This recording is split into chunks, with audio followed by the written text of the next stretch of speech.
Hello students, आज हम पढ़ेंगे optical joint density of states. इसके अंदर हमारे पास क्या होता है कि जो नंबर ऑफ एमिशन पर यूनिट वॉल्यूम ये हमारे पास इक्वल टू होता है कि density of states multiplied by the probability of occupation. तो इसके अंदर हमारे पास क्या होगा कि जो एन ई क्या है हमारे पास, carrier density of electrons in conduction band. ये हमारे पास किसके इक्वल होते हैं कि density of states in conduction band rho C E into probability of occupation. तो ये हमारे पास क्या हो गया, carrier density of electrons in conduction band. तो for the carrier concentration N, अगर हमने क्या करना है कैरियर कंसंट्रेशन एन को निकालना है तो हम क्या करते हैं इस इक्वेशन को इंटीग्रेट कर देंगे with respect to D E. तो ये हमारे पास क्या आ गया, total carrier concentration N integration N E D E equal to rho C जो भी हमने यहाँ पे लिखा हुआ था, तो इसको भी हमने क्या कर दिया, इस टर्म को भी क्या कर दिया हमने एज इट इज़ इंटीग्रेट कर दिया। और ये क्या हमारे पास क्या आ गया इसके साथ में डी ई। ये हमारे पास क्या था, carrier concentration of N, carrier concentration of N था मतलब इलेक्ट्रॉन्स के लिए। और सिमिलरली हमारे पास क्या हो जाएगा, सिमिलरली फॉर पी मतलब होल्स के लिए, तो पी हमारे पास क्या आ जाएगा, P is equal to integration P E D E. ये इज़ इक्वल टू आ जाएगा हमारे पास रो वी। ये हमारे पास क्या है यहाँ पे, ये वैलेंस बैंड को डोनेट कर रहा है और ये हमारे पास क्या डोनेट कर रहा था इसको, ये कंडक्शन बैंड को। तो रो वी ई इंटू, अब यहाँ पे हमारे पास क्या है कि टोटल प्रोबेबिलिटी हमारे पास क्या होती है 1। मतलब टोटल प्रोबेबिलिटी क्या होगा, जितनी भी स्पेस है ऑक्यूपेंसी की टोटल प्रोबेबिलिटी हमारे पास क्या हो सकती है 1। तो 1 में से क्या करा, अगर हमारे पास जितनी भी प्रोबेबिलिटी यहाँ पर n की है वो कितनी थी एफ ई, वो हमारे पास क्या आ गई इलेक्ट्रॉन की प्रोबेबिलिटी। तो हमारे पास जो होल्स की प्रोबेबिलिटी होगी वो हमारे पास क्या आ जाएगी 1 माइनस एफ ई। ये हमारे पास क्या आ जाएगी 1 minus F E D E. तो इसके लिए हमारे पास क्या होगा आगे इसमें, तो इसके अंदर जो हमारे पास P आ गया, carrier concentration of holes in valence band. जैसा आपने हमारे पिछले लेक्चर में पढ़ा था उसके अंदर हमने क्या करा था, जो एक्सप्लेनेशन की थी वो भी क्या थी ई के डायग्राम से किया गया था उसके अंदर भी। तो इसके अंदर हमारे पास क्या हो गया, ये हमारे पास क्या आ गया वैलेंस बैंड और ऊपर में हमारे पास क्या आ गया ये कंडक्शन बैंड। ये हमारे पास क्या है यहाँ पर कंडक्शन बैंड और ये हमारे पास क्या है यहाँ पे वैलेंस बैंड।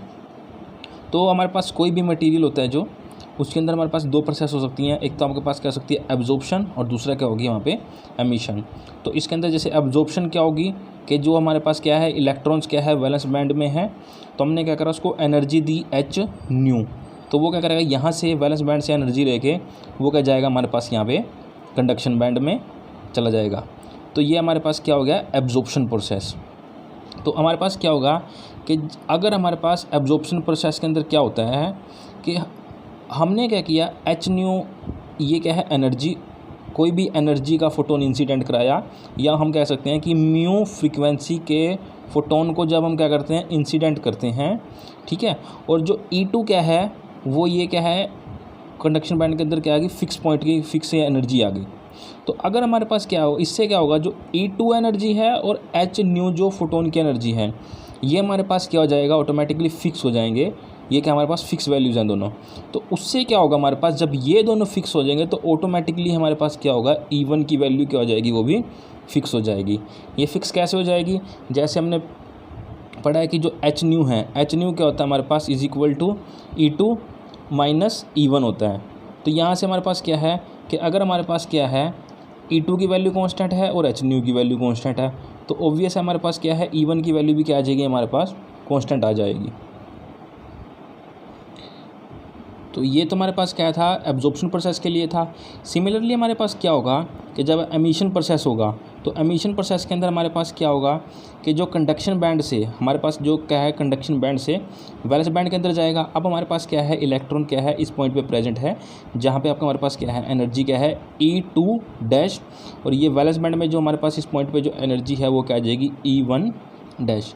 अब इसके अंदर क्या होगा जब एमिशन होगा फोटोन क्या करेगा, कंडक्शन बैंड से, सॉरी इलेक्ट्रॉन क्या होगा, कंडक्शन बैंड से वैलेंस बैंड में जाएगा, तो ये क्या करेगा, एच न्यू डैश एनर्जी का फोटोन्स को ये क्या करेगा, एमिट करेगा। तो इसके अंदर हमारे पास क्या जाएगा, एमिशन प्रोसेस के अंदर ट्रांजिशन कहाँ से होगी, E2 डैश से लेके E1 डैश तक। एब्जॉर्प्शन के अंदर हम क्या करते हैं, फोटोन को इंसिडेंट करवाते हैं, और यहाँ पे आपके पास क्या हो गया, एब्जॉर्प्शन प्रोसेस हो गया। यहाँ इलेक्ट्रॉन क्या करेगा, एब्जॉर्ब करेगा, बट जब यहाँ से आपके पास क्या होगा, इलेक्ट्रॉन क्या करेगा, डाउन जाएगा, तो वो क्या करता है, फोटोन्स को एमिट करता है, मतलब एनर्जी को रिलीज़ करता है। तो हमारे पास E2 डैश से E1 डैश के अंदर जब जाएगा तो हमारे पास क्या हो जाएगा, वहाँ पे एमिशन प्रोसेस हो जाएगी। इसके अंदर हमारे पास क्या आ जाएगी, emission process.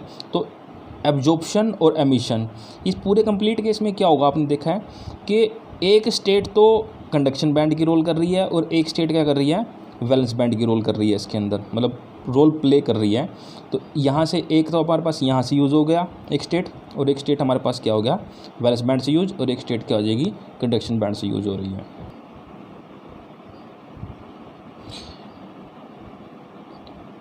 In this by the condition, अब हमारे पास क्या है कि अगर हमने जैसे E2 क्या किया, फिक्स कर दिया एनर्जी, तो ऑब्वियस हमारे पास एच न्यू तो फिक्स है हमारे पास, तो E1 भी हमारे पास क्या हो जाएगा, फिक्स हो जाएगा, E1 एनर्जी भी क्या हो जाएगी, फिक्स।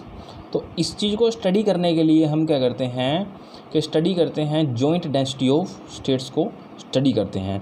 ऐसा क्यों करते हैं, क्योंकि जो आपके पास क्या होता है, जो जॉइंट डेंसिटी ऑफ स्टेट्स है वो डिपेंड करती है सिर्फ हमारे पास, वो डिपेंड करती है हमारे पास सिर्फ the actual values of, sorry ये जो हमारे पास जॉइंट डेंसिटी ऑफ स्टेट्स है ये डिपेंड नहीं करती है हमारे पास एक्चुअल वैल्यू ऑफ E2 और E1 पे। मतलब क्या है कि joint density of states E2 की जो भी वैल्यू है और E1 की जो वैल्यू है एनर्जीज़ की, उस पर डिपेंड नहीं करता, बट ये डिपेंड किस चीज़ के ऊपर करते हैं कि जो इन दोनों के बीच का जो एनर्जी का डिफरेंस होगा ना, E2 माइनस E1, ये क्या करेगा, उसके ऊपर डिपेंड करेगा। तो इसका मतलब क्या है, जैसे हमारे पास क्या होता है, H nu is equal to E2 minus E1।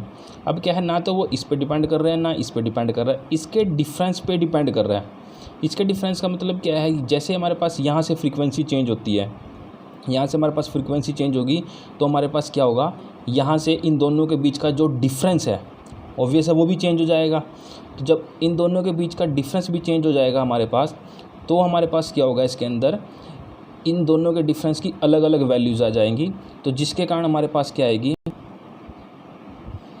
और इन दोनों के डिफरेंस की जो वैल्यूज़ चेंज आएंगी वो हमारे पास क्या होगा, E और K के कारण।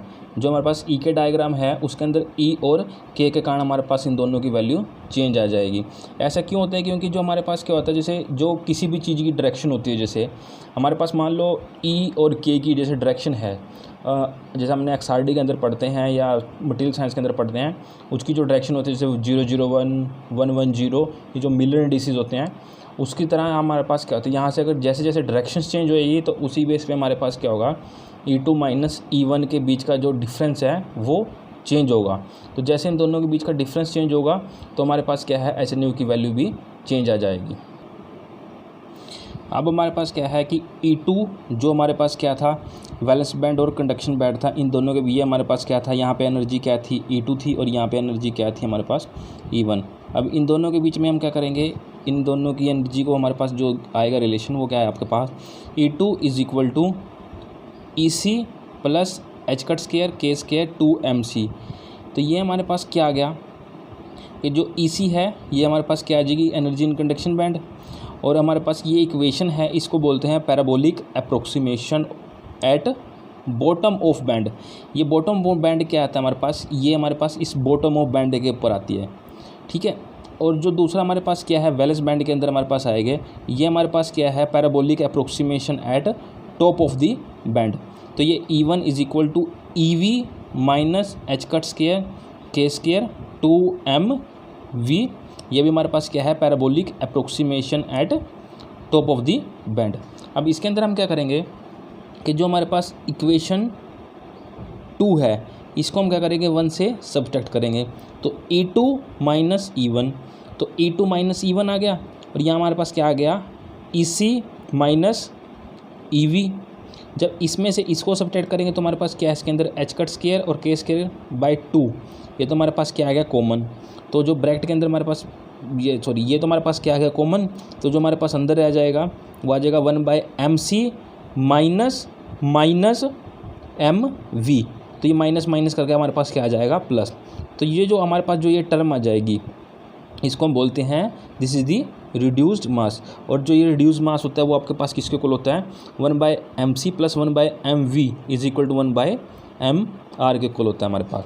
तो जो E2 माइनस E1, अब ये क्या है हमारे पास, इसमें कंडक्शन बैंड और वैलेंस बैंड में जो एनर्जी है ये क्या आ जाएगा, उन दोनों के बीच का जो गैप होता है h न्यू,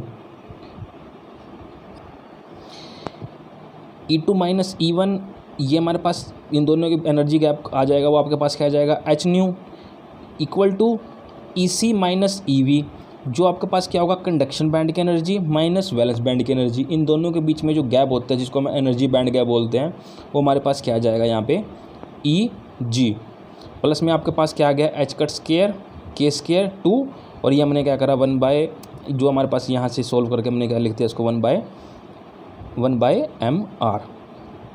तो अब हम क्या करेंगे इस इक्वेशन को रीअरेंज करके हमने क्या निकालना है यहाँ से के स्क्वायर की वैल्यू।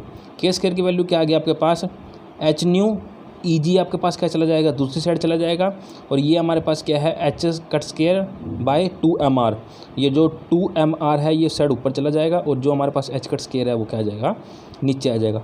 अब इस के स्क्वायर की वैल्यू को हम क्या करेंगे इस इक्वेशन 1 में पुट करेंगे। हम क्या करेंगे जो हमारे पास यहाँ के स्क्वायर की वैल्यू आई है इसको क्या करेंगे इस इक्वेशन के अंदर पुट करेंगे, तो आपके पास क्या आ जाएगा E2 is equal to EC plus H cut square 2mc, यहाँ पे हमारे पास क्या है एच कट स्क्वायर 2mc, ये तो एज इट इज़ आ गया आपके पास यहाँ पर। और उसके साथ हमने क्या करा के स्क्वायर की इसकी वैल्यू क्या करेंगे यहाँ पे के स्क्वायर की वैल्यू को पुट कर दिया। फिर जब इसको सोल्व करेंगे हम इसको हम क्या करेंगे यहाँ से सोल्व करेंगे तो आप इसके अंदर क्या होगा एच कट स्क्वायर से एच कट स्क्वायर कट गया 2 से 2 कट गया, तो आपके पास क्या आ गया E2 is equal to EC plus mr by mc और h न्यू माइनस EG, तो आपके पास ये क्या आ गया एक इक्वेशन आ जाएगी। अब इस इक्वेशन के अंदर इक्वेशन 4 के अंदर आप एक चीज़ देखिए इसके अंदर कि जैसे हमने पहले बताया था कि अगर हम क्या करें E2 की एनर्जी फिक्स हो जाती है और h न्यू अगर फिक्स हो जाता है तो E1 की वैल्यू ऑटोमेटिक फिक्स हो जाती है। अब ये क्या है हमारे पास यहाँ पर इस टर्म के अंदर E1 नहीं है, तो मतलब क्या है हमारे पास कि E1 हमारे पास क्या है इसके अंदर हमारे पास E1 इसके अंदर हमारे पास क्या है E1 नहीं है, तो इसके अंदर हमारे पास जो वेरिएबल है वो अब आपके पास क्या आ जाएगा E2 एंड न्यू। इसके अंदर ये दोनों हमारे पास क्या है वेरिएबल, ये दोनों पॉइंट क्या आ जाएगा वेरिएबल। तो मतलब क्या है इस पूरी की पूरी टर्म की जो करस्पॉन्डेंस रहेगी जो डिपेंडेंसी रहेगी वो हमारे पास सिर्फ और किसके ऊपर रहेगी E2 के ऊपर और एच न्यू के ऊपर। तो जब हमारे पास क्या होगा इसको हम बोलते हैं 1-to-1 ट्रांजिशन, इसको हम बोलते हैं 1-to-1 ट्रांजिशन। ये आपके पास आ गया कि जैसा हमने इक्वेशन 4 से बताया कि E2 और न्यू ये दोनों हमारे पास क्या आ जाएंगे वेरिएबल आ जाएंगे। तो इसके अंदर हमारे पास क्या आ जाएगा जो करस्पॉन्डेंस रहेगी वो आपके पास क्या रहेगी E2 और न्यू के बीच में रहेगी, नॉट ऑन E1। इसको बोलते हैं 1-to-1 ट्रांजिशन या 1-to-1 correspondence. Therefore, the number of states between the E2 and E2 plus DE, जो टोटल नंबर ऑफ़ स्टेट्स बनेंगी हमारे पास और डेंसिटी बनेगी वो आपके पास क्या बन जाएगी रो C E2 D E2। ये क्या होएगा जितनी ये जो डेंसिटी ऑफ स्टेट्स हैं ये हमारे पास कितनी रेंज के अंदर रहेंगी E2 से लेकर E2 प्लस D E2 तक रहेगी, और ये हमारे पास क्या होगा जो इक्वल टू होगी रो CV रो और DV के।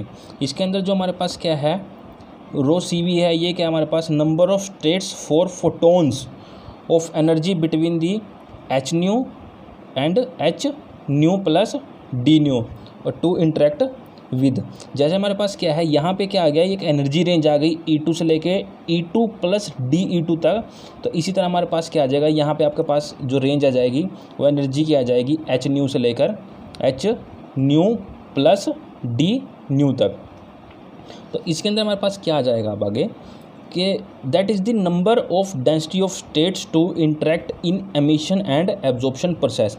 ये जो डेंसिटी ऑफ स्टेट्स आएगी आपके पास, ये क्या करेगी, इंटरेक्ट करेगी एमिशन प्रोसेस के अंदर और एब्जॉर्प्शन प्रोसेस के अंदर। अब अगर क्या है करेंगे हम इस टर्म को, if we apply the rho nu D nu with the probability of that interact emission और एब्जॉर्प्शन, अगर हम क्या करें इस डेंसिटी ऑफ स्टेट्स को प्रोबेबिलिटी ऑफ इंट्रैक्शन, ये इंट्रैक्शन किस चीज़ की हो सकती है, एमिशन की भी हो सकती है और एब्जॉर्प्शन की भी हो सकती है। तो अगर हम क्या करें इस टर्म को प्रोबेबिलिटी के साथ मल्टीप्लाई कर देंगे तो हमारे पास क्या आ जाएगा, टोटल नंबर ऑफ एमिशन और टोटल नंबर ऑफ एब्जॉर्प्शन पर यूनिट वॉल्यूम आ जाएगा आपके पास। तो इसके लिए अब हम क्या करेंगे कि रो न्यू, ये हमारे पास क्या आ गया, रो न्यू की वैल्यू, इसको रीअरेंज किया है, रो न्यू की निकाली है वैल्यू, तो आपके पास क्या आ गया, रो CE2, रो CE2 ये हमारे पास यहाँ आ गया, DE2 divide by D new, ये हमारे पास ये आ गया। अब जो आपके पास हमारे पास क्या है, जो रो EC, इसकी जो वैल्यू होती है ये कांस्टेंट होती है, ये सॉरी इसकी वैल्यू क्या है, एक फिक्स टर्म आती है जो, वो आपके पास क्या है, rho CE2 equal to 1/2 pi square into 2MC by H cut square, इसका जो आपके पास पावर आ जाएगी वो 3/2 E2 माइनस EC, इसकी पावर आपके पास क्या आ जाएगी 1/2। और जो हमारे पास ये तो हमारे पास क्या आ गई रो CE2 की वैल्यू। अब जो हमें नेक्स्ट वैल्यू चाहिए वो आपके पास होनी चाहिए DE2 बाय डी न्यू, और जो इसके अंदर हमारे पास दूसरा फैक्टर आएगा DE2 बाय डी न्यू, इसको हम क्या करेंगे, निकालेंगे। अभी ये पीछे हमने कुछ टाइम अभी एक इक्वेशन भी हमने आई थी हमारे पास सोल्व करके, E2 is equal to EC plus MR MC H nu minus EG, अभी जो इक्वेशन 4 आई थी वहाँ से हम क्या करेंगे DE2 बाय डी न्यू की वैल्यू निकालेंगे। उसके अंदर हमारे पास अब इसके अंदर क्या आ जाएगा, इस इक्वेशन को हम क्या करेंगे, न्यू के करस्पॉन्डिंग इसको क्या करेंगे, न्यू के करस्पॉन्डिंग हम इसको करेंगे डिफ्रेंशिएट करेंगे। तो इसके अंदर आपके पास क्या हो गया, जब हम इसको DE2 बाय डी न्यू करेंगे तो ये आपके पास क्या है कांस्टेंट है, और ये हमारे पास क्या है, ये भी टर्म आपके पास क्या है कांस्टेंट, और H भी क्या है कांस्टेंट। तो आपके पास ये क्या आ जाएगा HMR MC, और यहाँ से आपके पास क्या आ जाएगा, ये H आ गया, और ये आपके पास क्या आ गया दोबारा कांस्टेंट। तो DE2 की वैल्यू आपके पास क्या आ गई, D nu is equal to HMR by MC। अब हम क्या करेंगे रो C की और DE2 बाय डी न्यू, इन दोनों की वैल्यूज़ को क्या करेंगे इक्वेशन नंबर 5 के अंदर पुट करेंगे। तो इसको जब हम क्या करेंगे उसके अंदर पुट करेंगे तो आपके पास क्या आ गया, rho nu is equal to, ये हमारे पास कंप्लीट वैल्यूज़ आपके पास आ गई यहाँ तक रो C की, और ये हमारे पास वैल्यूज़ आ गई आपके पास DE2 बाय डी न्यू की वैल्यू हमारे पास ये आ गई। अब इसको क्या करेंगे हम सोल्व करेंगे, आप देखो कि यहाँ पे H के हमने क्या करा, H को हम क्या लिया है यहाँ पे आगे लिया है, और ये 2 आ गया, और यहाँ हमने क्या करा था इस पाई को पाई इंटू पाई लिख दिया। तो ये आपके पास क्या आ गया H/2 पाई, ये आपके पास क्या होता है रिड्यूस्ड प्लैंक कांस्टेंट की कांस्टेंट, इसको हमने क्या लिख देंगे, इसको आगे लिख देंगे H कट, ये जो यहाँ पे आ गया आपके पास H कट आ गया। इस टर्म को हमने क्या लिखा 2MC, इसकी क्या कर दी पावर ऊपर अलग लिख दी 3/2, और H कट स्क्वायर की पावर 3/2 लिख दिया, यहाँ से 2 से 2 कैंसिल आउट हो जाएगा, ये आपके पास एज इट इज़ आ गया, और MR बाय MC ये भी आपके पास क्या आ जाएगा अभी एज इट इज़ आ जाएगा। फिर यहाँ से हमारे पास क्या आ गया, H कट एक तो ऊपर आ गया, ये डिवाइड बाय में क्या आ जाएगा पाई, ये आ गया, और इसको जब आपके पास क्या करें इसको यहाँ से H कट क्यूब, ये आपके पास क्या आ गया था H कट क्यूब। तो इस H कट से H कट क्यूब को जब कट करेंगे तो आपके पास क्या बन जाएगा, एक H कट कट जाएगा तो नीचे आ जाएगा H कट स्क्वायर। तो ये आपके पास क्या आ जाएगा 2MC की पावर 3/2 एज इट इज़, ये भी आपके पास एज इट इज़ आएगा, और ये भी आपके पास क्या आ जाएगा एज इट इज़ आ जाएगा। तो आपके पास जो रो न्यू की वैल्यू बनी वो आपके पास क्या बन गई 1/पाई H कट स्क्वायर 2MC की पावर 3/2 E2 माइनस EC की पावर 1/2 MR बाय MC। ये भी जो अभी लास्ट इक्वेशन सोल्व करी है, rho nu is equal to 1/π(h²2) 2mc की पावर 3/2 E2 माइनस EC की पावर 1/2 MR/MC। ये आपके पास क्या आएगी इक्वेशन नंबर 6। अभी जो हमने इक्वेशन 4 को यूज़ आया था हमारे पास, तो E2 वो आपके पास क्या थी, E2 is equal to EC plus MR/MC Hν minus EG। तो हमने क्या किया, EC को उस साइड ले गए, तो ये हमारे पास क्या आ गया था, EC इस साइड आ गया। तो इसको कंप्लीट इक्वेशन को हमने क्या किया, दोनों साइड को इसकी पावर क्या कर दी 1/2, इसकी पावर 1/2 आ जाएगी और इसकी पावर भी क्या आ जाएगी 1/2। तो इसकी पावर 1/2 करने के बाद E2 माइनस EC की पावर 1/2, इसको हम क्या करेंगे इक्वेशन नंबर 6 में पुट करेंगे। तो जब इक्वेशन यहाँ पे इसको इक्वेशन नंबर 6 में पुट कर दिया तो आपके पास क्या आ गया, rho nu is equal to 1/π(h² as it is आ जाएगा, 2mc की पावर 3/2 ये भी एज इट इज़ आ जाएगा, और MR/MC ये MR/MC भी आपके पास क्या आ जाएगा एज इट इज़। अब किसकी वैल्यू रहेगी आपके पास, E2 माइनस EC की पावर 1/2 इसकी वैल्यू रहेगी, और ये आपके पास किसके आप ये हमारे पास आ गया इसके इक्वल MR/MC की पावर 1/2 ये आ गया, Hν माइनस EG की पावर 1/2। अब हमारे पास यहाँ देखो क्या आ गया 2, इसको क्या लिखेंगे सोल्व करके अलग लिख देंगे, 2 की पावर 3/2 और MC की पावर 3/2। यहाँ पे आपके पास क्या है, एक पावर ये है हाफ ये है, एक पावर ये है हाफ ये है, तो ये भी आपके पास क्या बन जाएगी इन दोनों की पावर 3/2। ये MC की पावर 3/2 MC की पावर 3/2 ये कैंसिल आउट हो गया। तो इसको जब रीअरेंज करके लिखेंगे तो rho nu is equal to 1/π(h² 2mr की पावर 3/2 Hν माइनस EG की पावर 1/2। ये हमारे पास क्या आ गई इक्वेशन 7। तो इसके अंदर अब नेक्स्ट आपके पास अब ये आपके पास क्या आ गया, रिलेशन आ गया एक किसके बीच में, E एनर्जी के बीच में। ये आपके पास क्या है टोटल एनर्जी की टर्म है, और ये आपके पास क्या है रो न्यू आ जाएगा। तो इसको हमने क्या करा, ये हमने ले लिया एक्स एक्सिस के ऊपर वाई एक्सिस में, और इसको हमने क्या ले लिया एक्स एक्सिस पे ऊपर।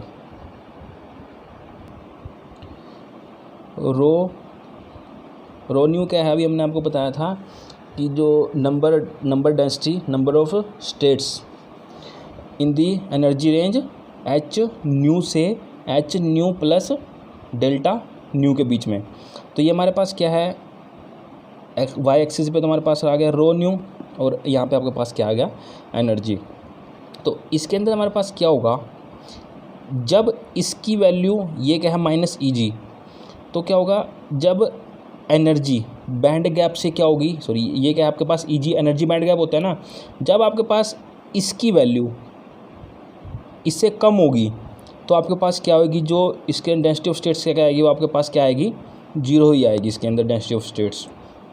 बट क्या है, जब ये एनर्जी इस एनर्जी बैंड गैप को एक्सीड करेगी, इससे ज़्यादा हो जाएगी, तो हमारे पास क्या है जो रो न्यू की वैल्यू है वो हमारे पास कुछ इस तरह के कर्व में वो हमारे पास आ जाएगी। तो अब क्या है, ये हमारे पास क्या है इक्वेशन 7। अगर हम क्या करें इस इक्वेशन 7 को multiply by probability of emission कर देंगे, तो हमारे पास क्या आ जाएगा टोटल नंबर ऑफ एमिशंस आ जाएगा। मतलब जब हमारे पास कंडक्शन बैंड में से वैलेंस बैंड के अंदर इलेक्ट्रॉन जाएगा तो वहाँ पे कितने नंबर ऑफ एमिशंस होंगे। और दूसरा क्या है, अगर हम इसको क्या कर देंगे, इसी यहाँ पे इस स्टेट्स को मल्टीप्लाई कर देंगे प्रोबेबिलिटी ऑफ एब्जॉर्प्शन से, तब हमारे पास क्या आ जाएगा कि टोटल नंबर ऑफ एब्जॉर्प्शन आ जाएगा हमारे पास। तो इस इक्वेशन को हम बोलते हैं optical joint density of states. अब इसके अंदर कुछ कंडीशंस भी आती है जो हम प्रोबेबिलिटी निकालने के लिए हम यूज़ करते हैं, तो उसको हम नेक्स्ट लेक्चर में पढ़ेंगे। तो जिसको पढ़ने से हमें ये पता लगेगा कि जब भी हमारे पास ट्रांजिशन होती है एमिशन या एब्जॉर्प्शन की, किसकी प्रोबेबिलिटी किस कंडीशन के ऊपर ज़्यादा आती है। Thank you.